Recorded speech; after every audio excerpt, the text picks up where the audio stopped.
Better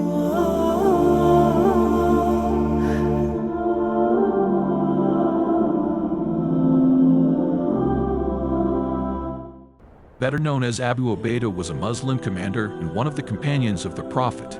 He is mostly known for being one of the 10 to whom paradise was promised. He remained commander of a large section of the Rashidun army during the time of the Rashid Caliph Omar and was on the list of Omar's appointed successors to the caliphate, but died in a plague of Amlas in 639 before Omar. His appearance was striking. He was slim and tall. His face was bright and he had a sparse beard. It was pleasing to look at him and refreshing to meet him. He was extremely courteous and humble and quite shy. Yet in a tough situation he would become strikingly serious and alert, resembling the flashing blade of a sword in his severity and sharpness. He was described as the Amin or custodian of the Prophet's community. His full name was Amr ibn Abdullah ibn al-Jarrah. He was known as Abu Ubaydah. Of him Abdullah ibn Omar, one of the companions of the Prophet, said, 3 persons in the tribe of Quraysh were most prominent, had the best character and were the most modest. If they spoke to you, they would not deceive you, and if you spoke to them, they would not accuse you of lying. Abu Bakr as-Siddiq, Uthman ibn Affan, and Abu Ubaydah al-Jarrah. Abu Ubaydah was one of the first persons to accept Islam. He became a Muslim one day after Abu Bakr. In fact, it was through Abu Bakr that he became a Muslim. Abu Ubaydah lived through the harsh experience, which the Muslims went through in Mecca, from beginning to end. With the early Muslims, he endured the insults and the violence, the pain and the sorrow of that experience. In every trial and test he remained firm and constant in his belief in God and his Prophet. One of the most harrowing experiences he had to go through, however, was at the Battle of Badr. Abu Ubaydah was in a vanguard of the Muslim forces, fighting with might and main, and as someone who was not at all afraid of death. The Quraysh cavalry were extremely wary of him and avoided coming face to face with him. One man in particular, however, kept on pursuing Abu Ubaydah wherever he turned, and Abu Ubaydah tried his best to keep out of his way and avoid an encounter with him. The man plunged into the attack. Abu Ubaydah tried desperately to avoid him. Eventually the man succeeded in blocking Abu Ubaydah's path and stood as a barrier between him and the Quraysh. Hey, we're now face to face with each other. Abu Ubaydah could not contain himself any longer. He struck one blow to the man's head. The man fell to the ground and died instantly. Do not try to guess who this man was. It was, as stated earlier, one of the most harrowing experiences that Abu Ubaydah had to go through. How harrowing, it is almost impossible to imagine. The man in fact was Abdullah ibn al-Jarrah, the father of Abu Ubaydah. Abu Ubaydah obviously did not want to kill his father, but in the actual battle between faith in God and polytheism, the choice open to him was profoundly disturbing but clear. In a way, it could be said that he did not kill his father, he only killed the polytheism in the person of his father. The response of Abu Ubaydah at Badr when confronted by his father was not unexpected. He had attained a strength of faith in God, devotion to his religion, and a level of concern for the Ummah of Muhammad to which many aspired. It is related by Muhammad ibn Jafar, a companion of the Prophet, that a Christian delegation came to the Prophet and said, "O Abu al-Qasim, send one of your companions with us, one in whom you are well pleased, to judge between us on some questions of property about which we disagree among ourselves. We have a high regard for you Muslim people. Come back to me this evening," replied the Prophet, "and I will send with you one who is strong and trustworthy." Omar ibn al-Khattab heard the Prophet saying this and later said, "I went to the Zohr midday prayer early, hoping to be the one who would fit the description of the Prophet. When the Prophet had finished the prayer, he began looking to his right and his left, and I raised myself so that he could see me. But he continued looking among us until he spotted Abu Ubaydah ibn al-Jarrah. He called him and said, 'Go with them and judge among them with truth about that which they are in disagreement.' And so Abu Ubaydah got the appointment. Abu Ubaydah was not only trustworthy, he displayed a great deal of strength in the discharge of his trust. This strength was shown on several occasions. One day the Prophet dispatched a group of his Sahaba to meet a Quraysh caravan. He appointed Abu Ubaydah as Amir, leader of the group, and gave them a bag of dates and nothing else as provisions.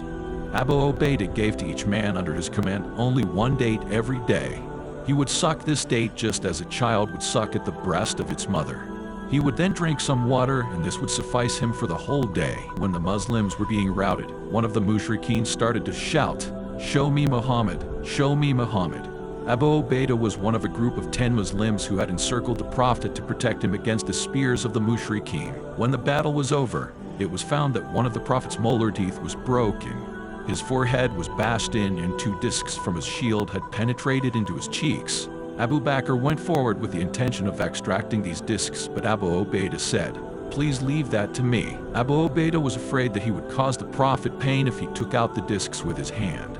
He bit hard into one of the discs. It was extracted, but one of his incisor teeth fell to the ground in the process. With his other incisor, he extracted the other disc, but lost that tooth also.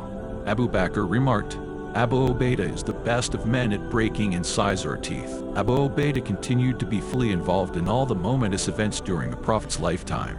After the beloved Prophet had passed away, the companions gathered to choose a successor at the Saqif, or meeting place of Banu Sada.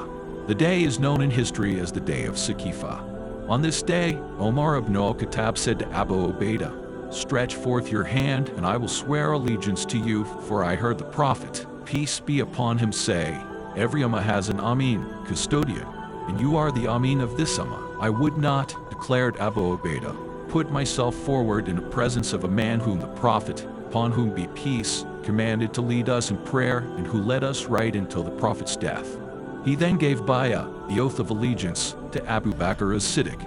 He continued to be a close advisor to Abu Bakr and his strong supporter in the cause of truth and goodness. Then came the Caliphate of Omar, and Abu Ubaydah also gave him his support and obedience.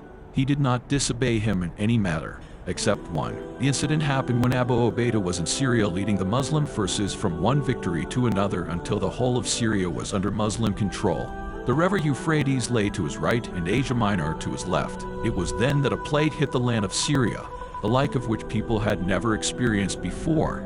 It devastated the population. Omar dispatched a messenger to Abu Ubaydah with a letter saying, "I am in urgent need of you. If my letter reaches you at night, I strongly urge you to leave before dawn. If this letter reaches you during the day, I strongly urge you to leave before evening and hasten to me." When Abu Ubaydah received Omar's letter, he said, "I know why the Amir al-Mu'mineen needs me. He wants to secure the survival of someone who, however, is not eternal."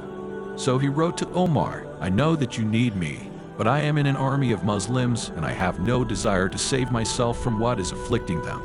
I do not want to separate from them until God wills. So, when this letter reaches you, release me from your command and permit me to stay on." When Omar read this letter, tears filled his eyes, and those who were with him asked, "Has Abu Ubaydah died, O Amir al-Mu'mineen?" "No," said he, "but death is near to him." Omar's intuition was not wrong. Before long, Abu Ubaydah became afflicted with a plague. As death hung over him, he spoke to his army, "Let me give you some advice which will cause you to be on the path of goodness always.